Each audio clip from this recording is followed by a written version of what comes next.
I'm Joe Grasela, and we're here with the Hey Chaplain podcast, and I'm back to take a look and have a review of 2024 with Chaplain Altic, and look forward to what might be coming in 2025 that you guys can look forward to. The Hey Chaplain podcast is the officer wellness podcast, which brings you expertise and wisdom from police officers around the world. This is our annual year-end evaluation episode where Major Grasela is going to let me know if I pass or fail, and we're each going to share our favorite episodes and what we're looking forward to in the future. Here is Major Joe Grasela. Hello, Joe. How are you? I'm good, Chaplain. How are you doing? I'm doing pretty well. Of course, it depends on what you say coming up. I'm not sure if I'm doing well or not. Spoiler alert, don't worry. It's going to be good. Okay. All right. I don't want you stressing out while we're talking. How'd you like the season? I loved it. I thought it was great. Every year, you continue to improve and provide really good, diverse content. There were some episodes this year that I honestly didn't really see coming, like in terms of the nature of what you would talk about or the guests that you would have. And I really liked the season. I thought you had a lot of really good content, covered a lot of really good topics. Honestly, had some of my friends on, so Yeah. what's not to love there? I really enjoyed the season overall. I thought it was really good. I'm excited to talk about it. Did you have a favorite episode? That's tough. I had many episodes that I really enjoyed.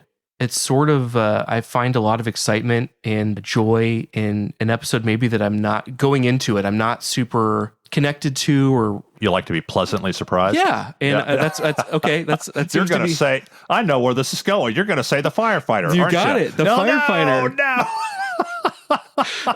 No.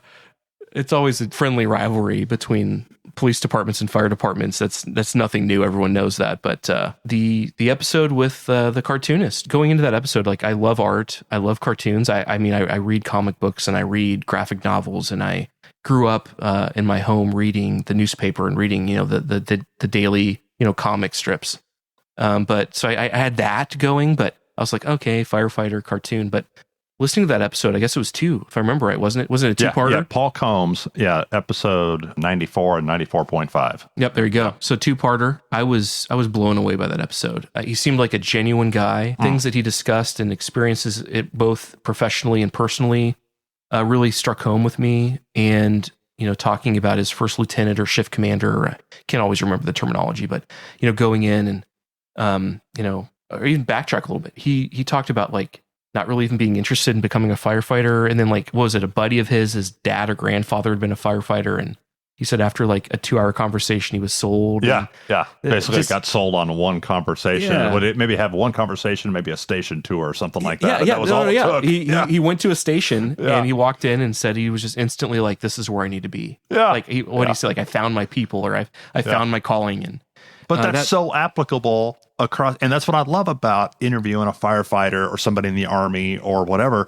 So much of the time it's applicable, because how many cops, they didn't intend to become a cop, but they talked to somebody or they did a ride along, and they're like, I have found my place. There it is. And that's so true. And, just hearing him retell that story, made my heart warm, because I kind of had experiences like that when I was young, and even getting older and getting into high school and college and not being 100% sure on what I wanted to do. And then, getting that calling if I want to be a police officer.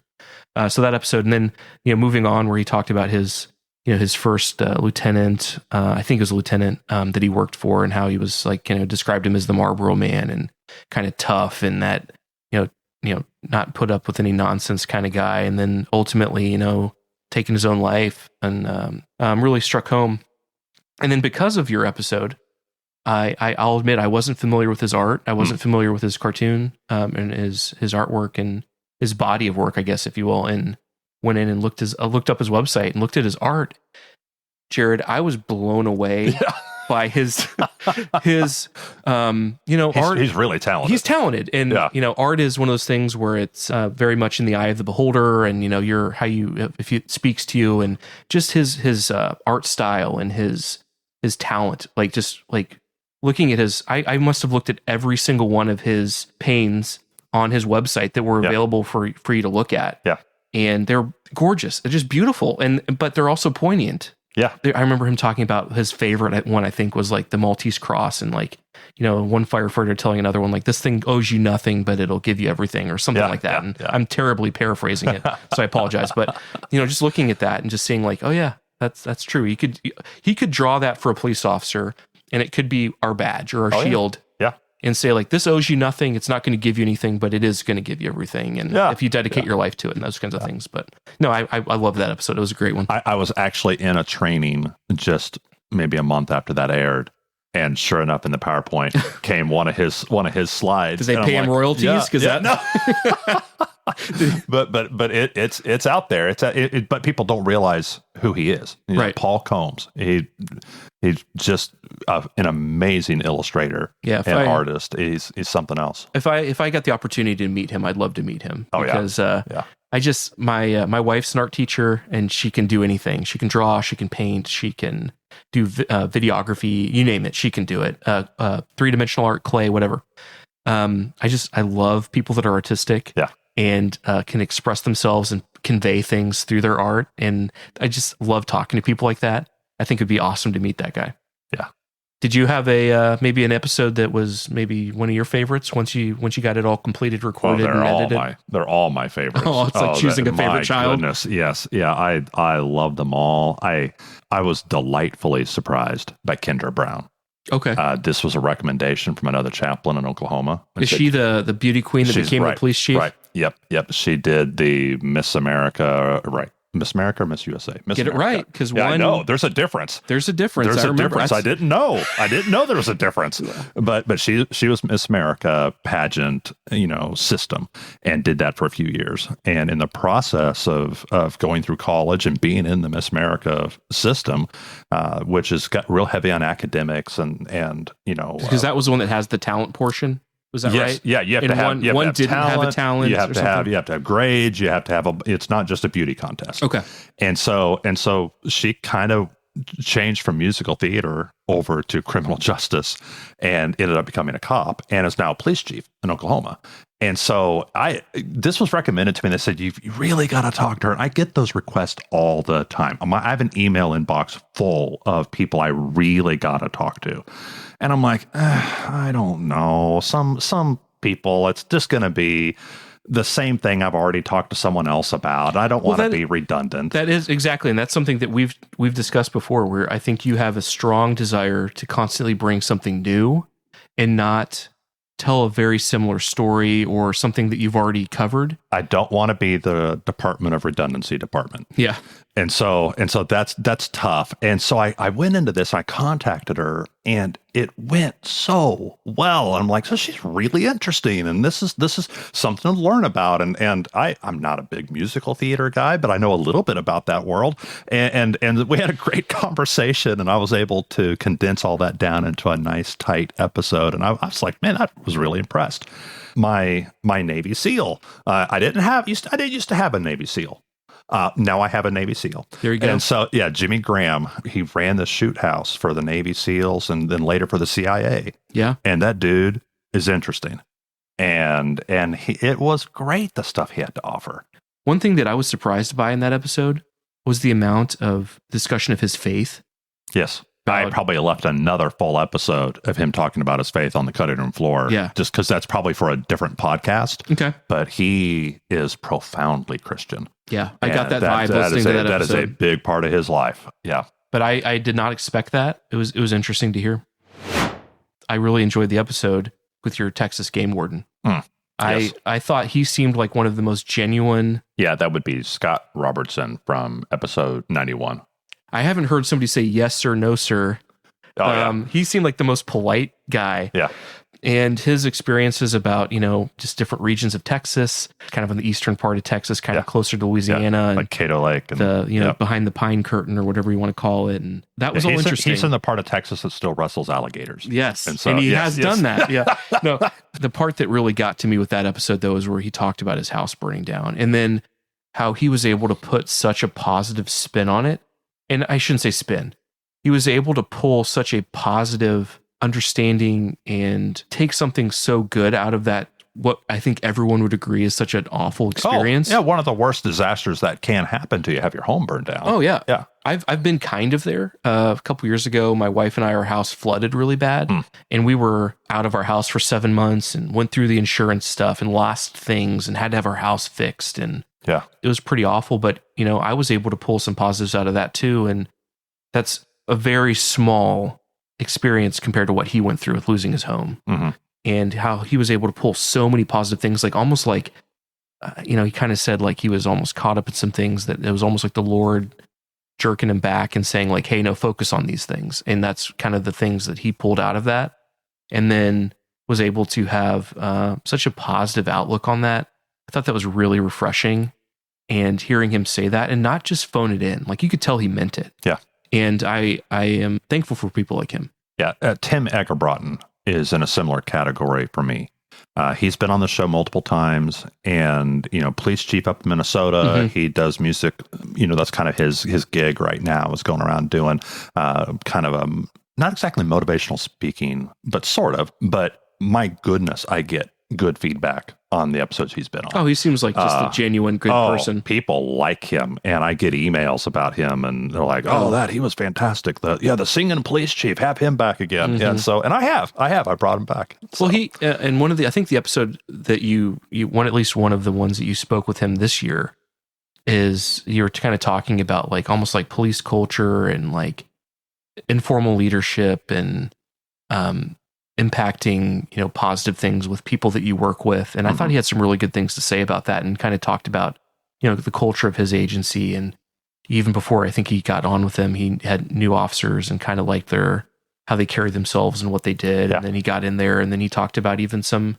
I'm not to criticize him, but he, just even some self-reflection that he mentioned. I think he talked about, maybe drinking too much or some things like maybe he handled stress or handled the job in ways that now he looks back on. He goes, I could have done that better. And how do I really reflect on I think that's why people like him, is because he has learned from his own mistakes and has a lot of wisdom from that, which is just exactly the type of person I'm looking for to interview. When he talks about those things, I think it helps, like for me personally, when he talks about it and the way that he presents it and the way that he is able to talk about his own life experience and things that he's done, and maybe things that he is not as proud of, or maybe things that he looks back on and thinks I could do better. I make those, like, it opens, like for me personally, to make those same self-reflections. Yes. And go, ooh, am I doing things right? Could I do things better? What have I done in the past? Or even what have I done that maybe I am proud of? Or what, maybe I have done some things that I could have done better, but I didn't do them too awful. It's like that sort of kind of a self-assessment, if you will. Every time I listen to him talk and he gets into that, I'm sitting there in my car, because I generally listen to you in the car, sitting there after the episode ends, kind of just playing these things through. And it's very, I think, good for me. So hopefully other people feel that way too. I think he brings that out. And to me, that makes him almost the ideal interviewee for Hey Chaplain. His episodes, the most recent episodes he did, were all the way back in February. That was episode 77 and 77.5. Yeah.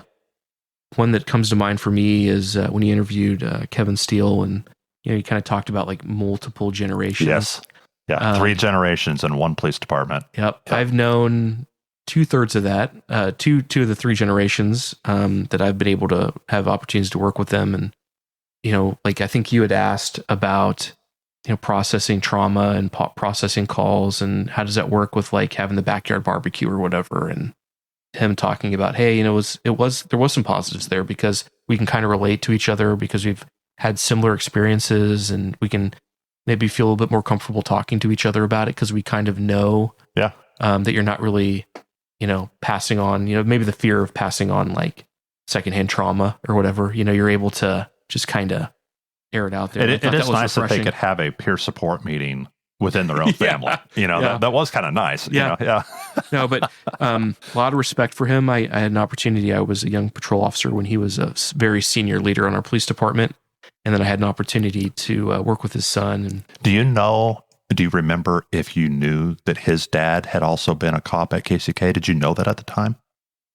Because sometimes when you come in as a new officer, you have no idea what the backstory of your commanders are. I don't think I knew that his father had been a police officer. Yeah. But now that you mention it, there are a lot of people that I work with that are generational, officers. It's in the family. It is, and not even specifically just law enforcement in general, but our agency. Yeah. There are so many people that I know that their father, their uncle, their cousin, their older brother, that there's so many connections between people that have been on the police department, maybe during the same time that their careers crossed a little bit. Yeah. Sometimes there isn't. Yeah, we have a father-son pair right now. We have married couples. We have siblings. We have cousins. We have lots of cousins. Oh, I don't know. I might not know that. Mm-hmm. The same last name cousins? Yep. Really? And some that don't. I'm going to have to explore that. Yeah. They're out there. I maybe don't realize people are related to each other. Yeah. Yeah. Mm-hmm. Yeah. Okay. Yeah. And sometimes it's more of some of our people have more common last names. It doesn't really ring a bell. Sure. Yeah. But no, we do. And that doesn't even include all the other connections of people that maybe are other agencies or other service agencies, like, they're brothers a firefighter.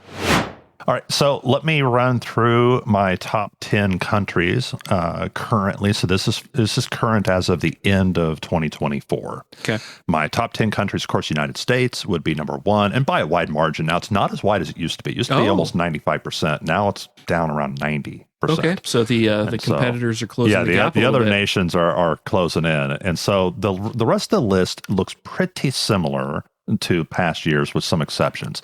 Number 2 is Canada. Number 3, United Kingdom. Number 4, Australia. Number 5, Singapore. Singapore. I have not yet heard from any listeners in Singapore. All these other countries, I've gotten emails or feedback of some kind. You think this is your suspicions of a VPN or something? Exactly. I'm wondering if there's not, for some reason, if that's not a popular VPN destination to spoof. And if there are American cops listening who are showing up as Singapore, because I've had a surge of people from Singapore. If you're from Singapore and you're listening to this, drop me an email, because I'd like to know that you're real, that you're a real listener and not just somebody in the United States spoofing their location. After that comes South Africa, and then Germany, Ireland, Japan, and Mexico. Those are my top 10 currently. Japan is newly in the top 10. Okay. And so, but like I said, I've heard from people from all those other places, but Singapore, I'd like to know. And now, some of the people that have reached out from these other countries, are they like expats that are Americans living there, or are they actually? No. Well, like I just heard from a listener in South Africa who said he's not a cop. He's not got any connection to law enforcement. He just likes the show. Okay. And he reached out to me and just said, "Hey, I had a question and wanted a little bit of advice on something." And we had a wonderful correspondence. Wow. And so I hope if you're listening out there that you feel like you can reach out to me and contact me and interact, because I'd love to do that. It was great listening to, getting to talk to this one from South Africa, this one listener from South Africa. I thought that was and without your podcast, you might not have those opportunities. Oh, yeah. That's so cool. I'm loving this. Absolutely. So my top 10 cities.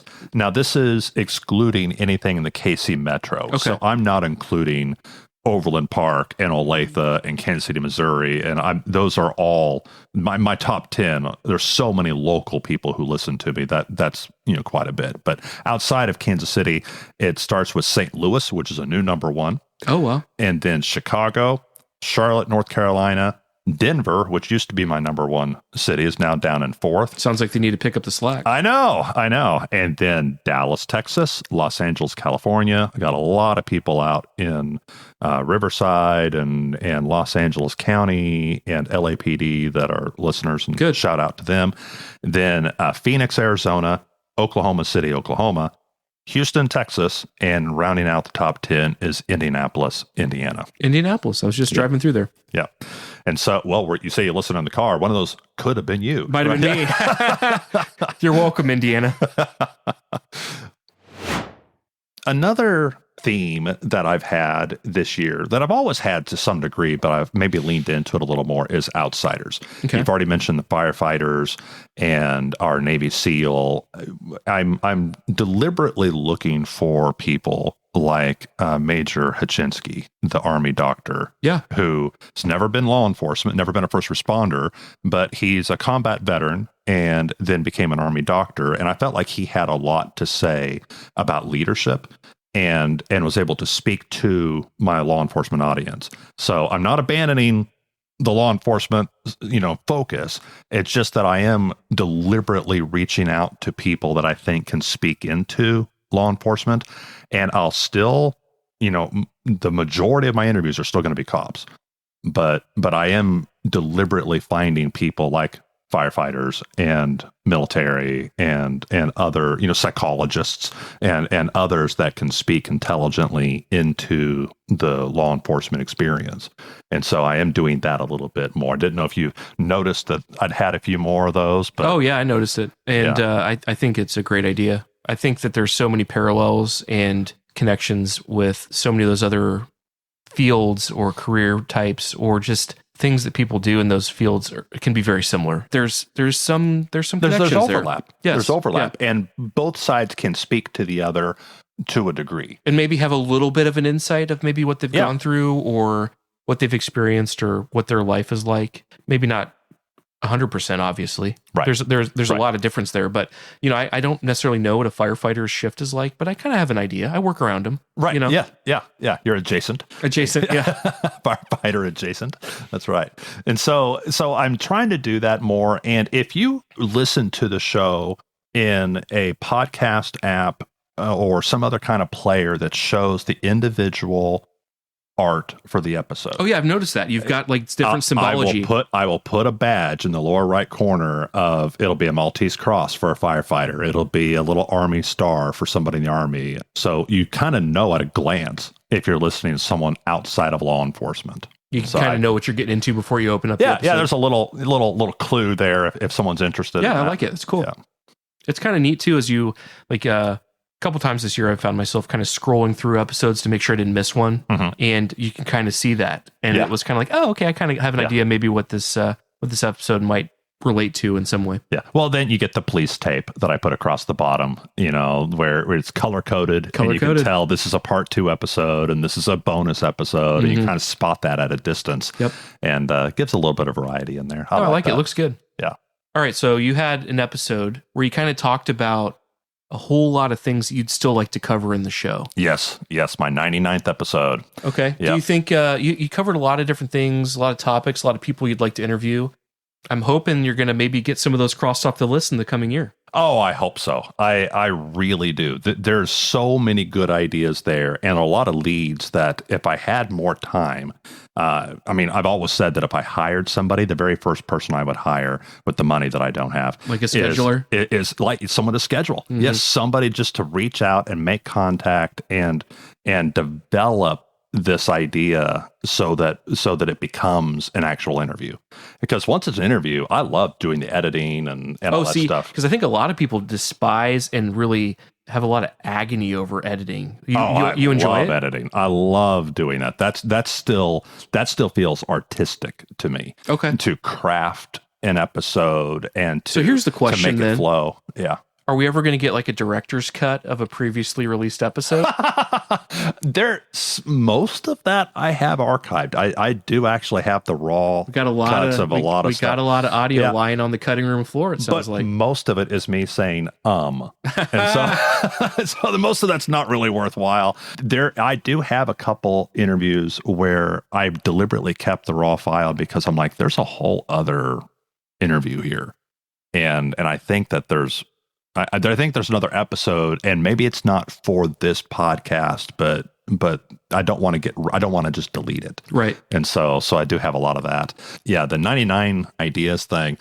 What I had pictured is that I would license the 1980s song 99 Red Balloons. Oh, 99 Luft Balloons. Yes. I had the English version or the German version. Yeah, I had two choices there. Turns out that costs thousands of dollars. Oh yeah. I had a guy, he said, yeah, our company can help you secure the license for your podcast. We need 10% or $200. I'm like, oh, you're kidding. What's this going to cost? It turns out for that song, thousands of dollars. Wow. And I'm like, okay, so I'm not going to use that. Yeah. That is not in my budget. No. And so if I can't hire a scheduler, I'm not gonna pay thousands of dollars for 99 Luft balloons, right?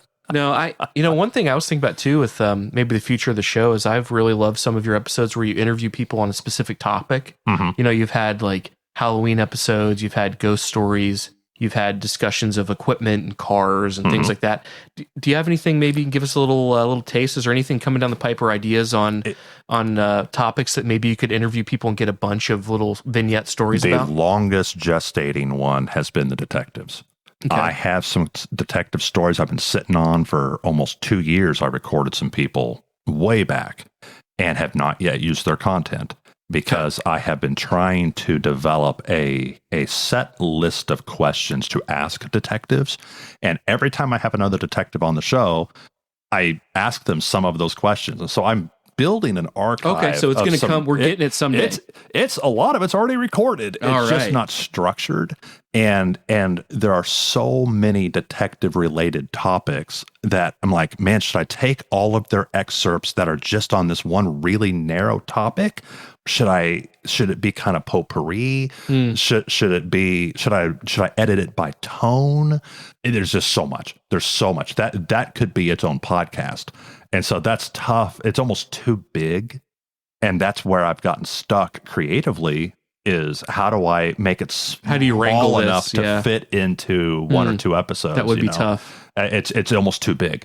So that's challenging. Yeah. But yeah, that's the firsthand accounts with detectives has been in process for a couple years.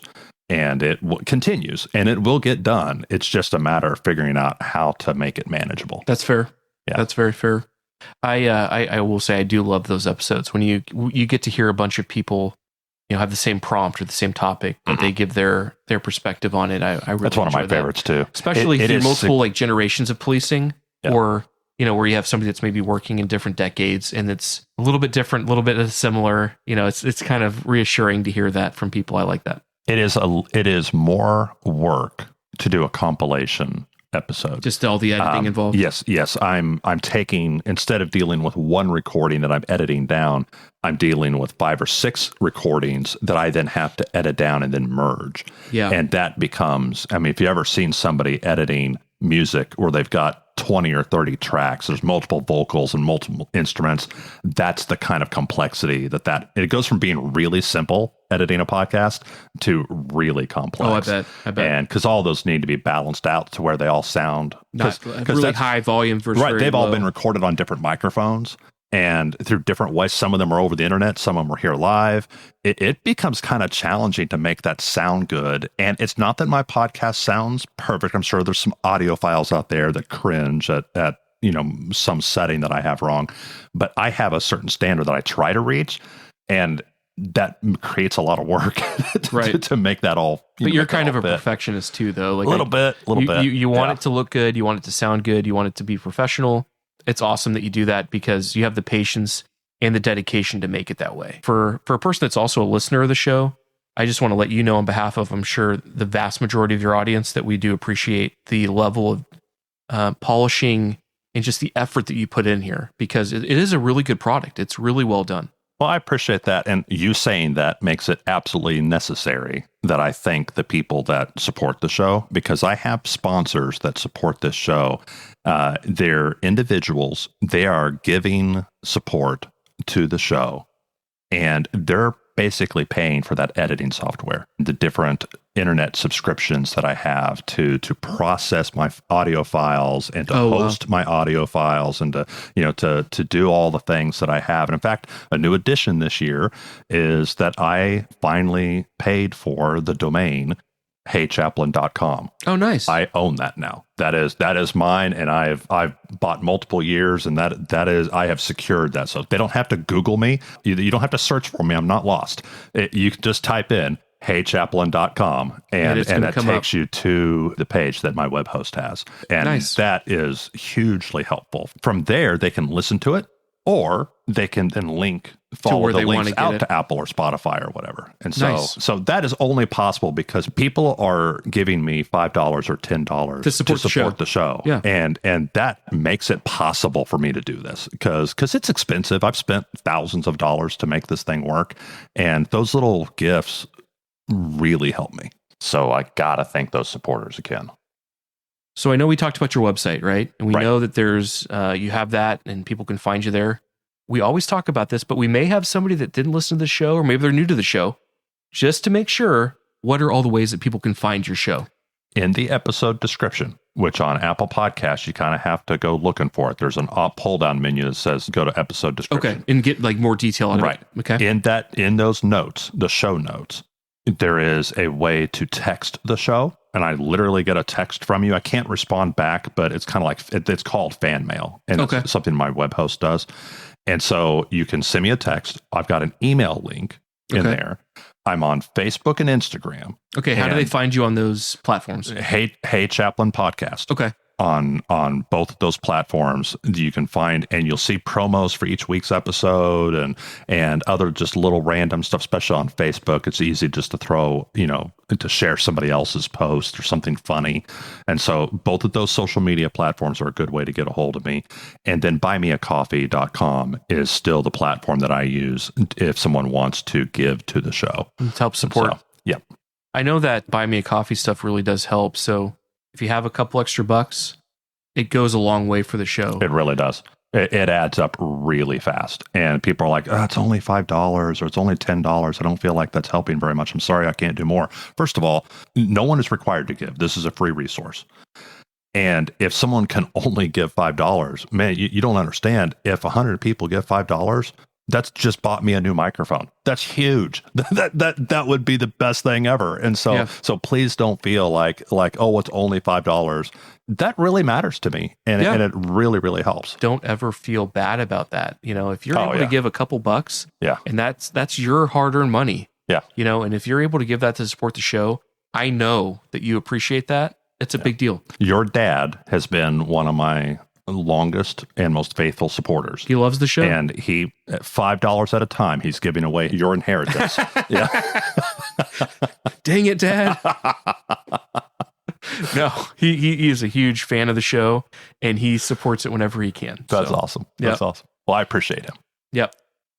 All right, Chaplain, there's we talked about your fans and people that like to support the show through Buy Me a Coffee. We've talked about cities, places where people listen to the show a lot. We've talked about other countries. Is there anybody else you want to kind of look back and give thanks or show appreciation for their support of the show and for support of you? Oh, one of the best supporters behind the scenes is my wife. She is very patient with me. We've been together. We've been married 28 years. Wow, that's a long time. And been together over 30. My wife is so supportive. And we were discussing during Thanksgiving how she might want to get involved and help. And we are working on a project where there'd be some Hey Chaplain adjacent social media content. Okay. Where we might push it out to some new platforms, certainly YouTube and Instagram, that kind of thing. But we may do some short video content together. Oh, wow. Okay. And I love that she's excited about this. This is a project I've been working on for several years, and she's been very supportive, very patient with me. And she's actually kind of, like, hey, how can I help you promote this? That's and how really can cool. I help push this out to the Gen Z crowd and that kind of thing? I've had the opportunity to meet her several times, and she just seems like such a wonderful person. And I'm partial to her. Yeah. I can see why. And no, it's cool to hear that she might be getting involved in the show in some way. That's cool. Yeah. And there will be an episode someday where I interview her about being a chaplain's wife, because I get called out to some pretty grisly scenes, in the middle of the night. Oh, yeah. And that's not just affecting me, it affects her too. Yeah. And so that's something that'll pop up eventually. Okay. I'm looking forward to that. I think they'll be great. Coming up right away, we're going to talk to a different Army doctor who battled depression and talk about his experience with depression and recognizing depression. Am I dealing with depression? That's something that a lot of people have a blind spot to, and maybe their loved ones see it, but we kind of have trouble seeing it in ourselves. And I think it is something that's also very prevalent. There's a lot of people that I know and I care about that I think battle depression. Then also, I talked to a guy who his last day of work was so unpleasant and disappointing. He says it would hardly have been different if they had just fired me. Oh, wow. And so he's got a great story. I'm going to talk to him about retiring and what it's like to retire when maybe you don't feel appreciated and that kind of thing. Yeah, it's a huge transition in your life. Yes. And how you leave, how you literally go out the door affects everybody. It affects the retiree. It affects the rest of the agency. I mean, you can hurt morale by just kind of quietly pushing a retiree out the door and not recognizing their service. That's right. And appreciating the things that they've done for that agency or for their coworkers. Yeah. And both of those episodes on depression and on retirement, both of them are coming up really soon. Oh, good. Okay. I'll look forward to those because those are both topics that I'm very interested in. That leads us to the eval. Where am I landing here? You're doing great. You're doing great. I can be kind of a strict reviewer and a grader. And, I do take evaluation seriously. I think that on all of our, qualities of communication, working with others, interpersonal connections, all these topics that we think about, I think the show and you are excelling and doing really good things. It's hard to say that the show's getting better because I think it's always had a really high level of quality. You know what I mean? So I don't want to make it sound like previous years it's been a lesser product because it hasn't. It was hot garbage that first season. Not at all. Not at all. No, it's been great and it's been so refreshing and just like the quality has been so top tier. It sounds great. You have great guests. You have all these things, and the show is just continued. At that same level of quality. And then somehow you just every year find a way to improve it in some way. And it may not even be the show directly, like you just mentioned. Like you got the webpage, you changed the way the logo looks. You included more music. Yep. You got a different topic area that you're covering. You keep bringing new content and you keep putting your heart and soul into this, and it really shows, and people can hear it. Like I said, I have really no criticism of the show. I just want you to keep doing it. Excellent. Keep putting your time and effort into it because I think it's benefiting all of us out here. Well, if I had one request, it would be for people to go back and listen to that episode 99. And if there's something in that list where they can help me reach out to the show, get a reach hold out of to you. Somebody. I mean, because some of these people I have gotten a hold of them, but I'm just white noise. I'm one of 1,000 requests that they. And have. I'm sure that people that are in those kind of positions sometimes maybe they're famous in some way, right? That they probably do have people reach out to them constantly, and it's got to be hard to kind of figure out what's quality, what's somebody's being genuine, somebody that's just annoying. If they don't know me, generally, if somebody has a second connection to me that can vouch for me, then the interview happens really quickly. If they're a total stranger to me, it just makes the process harder. Really hard. And I send them multiple emails. I contact them through social media. I'm like trying to not be overly annoying. I don't want to be overbearing, but at the same time, I try to be persistent. And if you can go through that list and find a topic where somebody or you have a connection that I can leverage to get an interview, that would be a tremendous help. Yeah. No, and there's actually a couple of things that you mentioned in that episode of interviews that you would like to get, and there's a couple I might be able to help you out with. So offline, awesome. We'll talk. That's awesome. Joe, thank you so much for coming in today. I love it when you're here. I appreciate you, and I appreciate everything you do as a major in our police department. I also appreciate all of you who are listening. When I sit down to edit the show, I am thinking about each of you. I imagine you in your city, driving your patrol car, sitting down to write a report, feeding the canine, or adjusting your vest for the 1,000th time.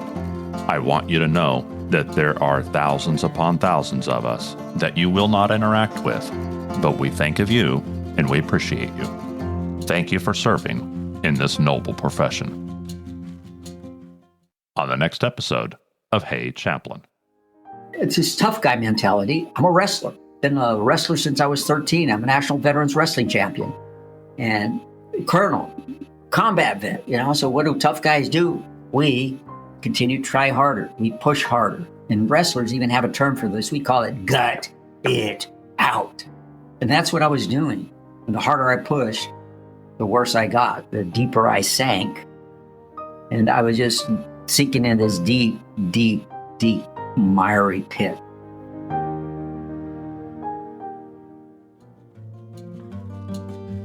The views expressed here are the personal views of the hosts and the guests and the co-hosts, and do not necessarily represent the views of any law enforcement agency or its components.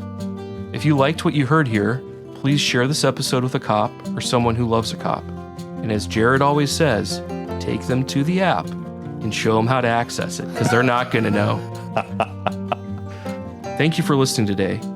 And as always, pray for peace in our city.